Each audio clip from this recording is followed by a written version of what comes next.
So all that I just shot for yesterday that you guys saw with the grinder, on this camera, now there are little dots all over the camera lens. So I don't know how that's going to translate here. So we're going to be filming the rest of tonight on the Kodak. Most of the rest of tonight, because it's kind of like low light. I don't know, it's going to be like a mix. And it's going to be crazy. We're going to see what happens. Thinking about racing this Mini Cooper right here. Good thing I have a waterproof camera right now because it is raining like crazy. Look at my pants. Thoroughly soaked on my way in, but I found in the middle of Sherwood Forest, there's a mall. I know. He's blown away that there's like forestry inside of our mall. Let me explain to him. When you come into this place, you think you're going into a conservation area. And you get in the middle, and there's this freaking ugly mall sitting in the middle of it. And it's awesome. Oh, look, guys, it's Hermione. Wait, we're walking around like the most meaningless mall, or the worthless mall. It's just like a straight line, but it's in the shape of an H. So, but it's green, though. It's green. You'll notice the plant life inside of it. So once you get down here to Macy's, you have to turn around and walk back. It's not like you could well, we might be able to go around the corner here. No, you can't. Who do you think made this giant shoe? Doesn't even look like a shoe. It kind of looks like a snuffleupagus with a slide. I'd wear it. I'd wear it all the time. I kind of want to get it and wear it to the movies. It's good. I like it. It looks really good on you. Can I get that bug net too to wear with it? Yes. This should be good. I don't think that goes with it. It does. I'm out to catch some bugs hold now. So you can put that on your head? Put what on my head? Put the bug net on my head? Yeah, put the bug net on your head too. No, the dinosaur. I'm going out catching dinosaurs with my bug net. Oh, that's a big fanoodle. Oh, that Halloween's coming up pretty darn not soon at all. Here I was thinking that there was much more mall to go, but we went to Macy's, and then we went to Dillard's, and that's it. That's the mall. It's a straight line. Things to know before hanging out with Thor. He's a fast walker. Oh.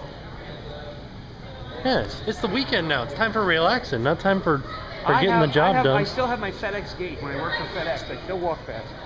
Weekend. It's official. This is the leakiest mall in America. There are puddles everywhere inside with like caution tape.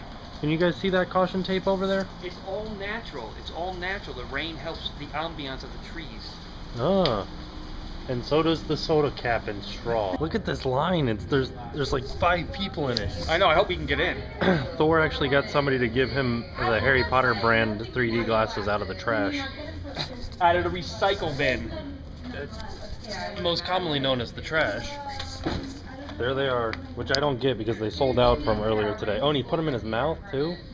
This just got grocery. Tim, Oh, you look like smoke. You look like Ringo. There is nothing I have to worry about. Except for looking like Ringo. I like that. I wish that I had not listened to everybody's hype. Yeah, I have to agree. It just went black. Hold on. There it goes. Okay. Maybe that was Voldemort. Yeah, it could have been Voldemort. I agree. I wasn't so knocked out that I'm like walking out and going, whoa. Yeah. It was good. It was as good as the first one. Yeah. However, I did almost well up.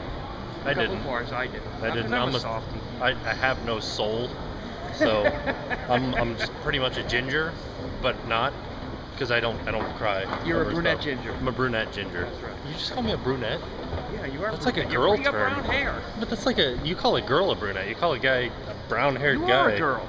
Oh, okay. I will give it a fair review. I'll say that it was visually stunning. The 3D was fantastic. I literally just got confused as to what side of the road I should be driving on. That is, like Ireland kicked in for some reason. Maybe it was everybody's like English and Irish accents in Harry Potter land and in Hogwarts, Hogsmeade. But yeah, I mean, the storyline was fantastic. Everything that happened, I already knew from, not from reading the books, but from just knowing the story.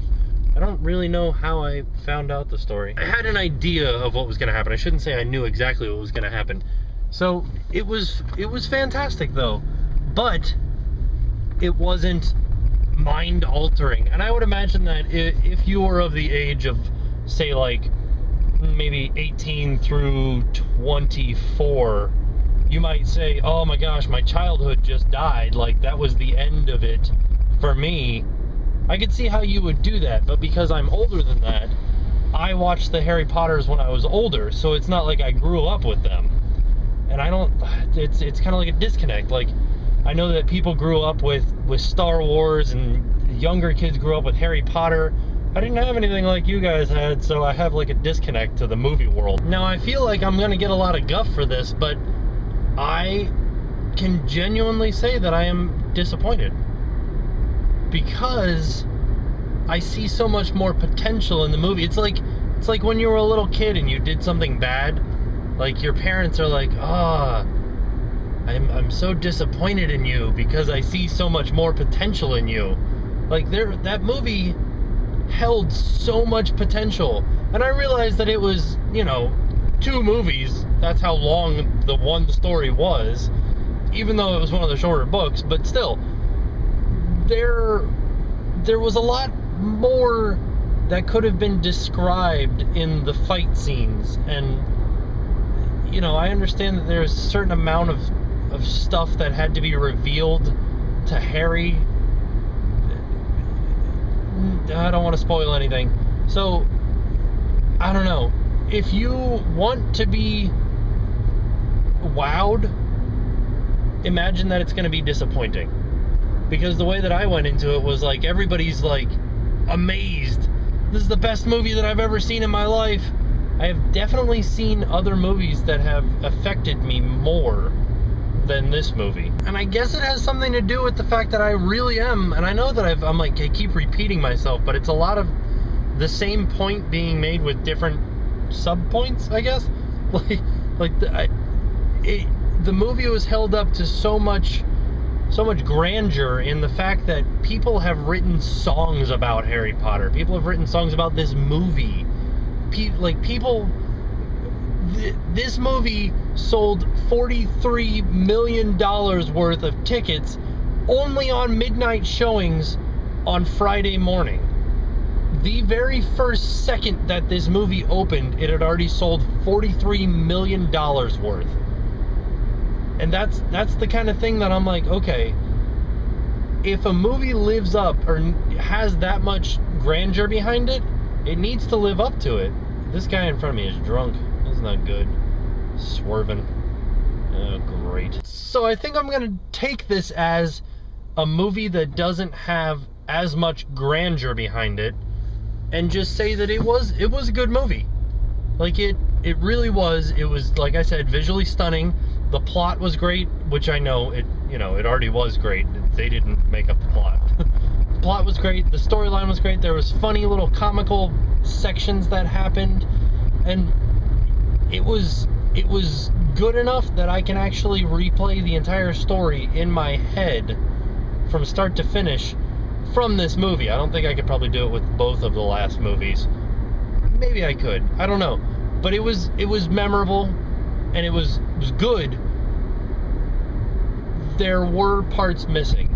Not like plot lines, but there were different things, and this is just my opinion. I would have put other things in there. And so I can't give too much away without spoiling it. But there are things that not even parts that like were in the book that should have been in the movie.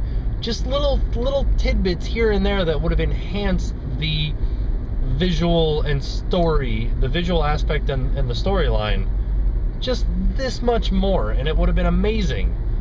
I don't know. Maybe, yeah, I'm taking it too hard. I'm taking this like this is like the crown jewel of movies. And, I think that that's what it was supposed to live up to. But it didn't. So, if you go to watch Harry Potter, number 7.5, you should take it with a grain of salt. Take it as any other movie. The second Harry Potter movie. Take it as the second Harry Potter movie. Like, you saw the first one, you're like, okay, that was pretty good. We should go see the second one. The second one was like, oh, okay. And so if you take it as the second one, you'll be blown away. It'll be amazing. But if you take it as the seventh and a half movie, you'll be a little bit disappointed. Just saying. Heck, who am I kidding? Some of you guys won't be disappointed at all. Some of you guys will be blown away because you have an emotional attachment to it. I have an emotional attachment to it, but not as thick, I guess, as some people, because I don't know, it's something to do with growing up with Harry Potter, with it being in your wheelhouse, in your prime, when you were going through the same age as Harry. When he was 11 years old, you saw the first movie, when you were 11. Oh God, I just looked it up. Okay, I saw the first movie when I was 19. That's right. I just said that. Soak that in.